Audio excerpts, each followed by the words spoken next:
બનાસકાંઠાના વાવ તાલુકાના ફાંગડી ગામ અને થરા તાલુકાના ઘંટિયાળી ગ્રામજનોની પાકા રસ્તાની માંગ. બનાસકાંઠાના વાવ તાલુકો, ફાંગડી ગામ, થરા તાલુકાના ઘંટિયાળી ગામ, આ ત્રણ ગામોની માંગ છે રસ્તા બાબતની. બનાસકાંઠાના વાવ તાલુકાના ફાંગડી ગામ, થરા તાલુકાના ઘંટિયાળી ગામ વચ્ચે રસ્તો કાચો છે. વાહન વ્યવહારને તકલીફ પડે છે. રસ્તાનું નામ છે કોળાવાના ગામ. એડવર્ટની શેરીઓ આવેલ છે. કોળાવા ગામનો લગતો રસ્તો ડીમા કોળાવા રોડ ઘંટિયાળીથી ફાંગડી જવા માટે તકલીફ પડે છે. ભયંકર હાલતમાં રસ્તો છે. ચોમાસાની સિઝનમાં ખૂબ તકલીફ પડી રહી છે. વાહન વ્યવહારમાં પણ ખૂબ તકલીફ પડે છે. સરકારશ્રીને ધ્યાનમાં લઈ આ રસ્તો પાકો રોડ કરવો અમારા ફાંગડી ગામ, કોળાવા ગામને ઘંટિયાળી ગામની મોત છે.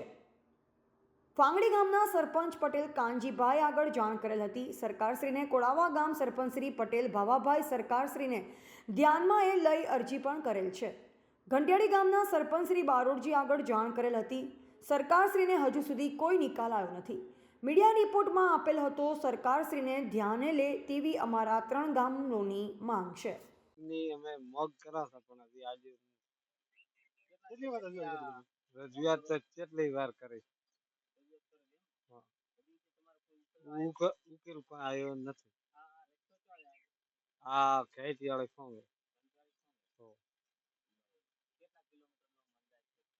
4 થી 5 કિલોમીટર. હા, રેત બહુ ના પૂરેપૂરી ફાંગડે ઘંટિયાળી ફાંગડે. રિપોર્ટર રાજપૂત ગોવિંદસિંહ વાવ ડીમા.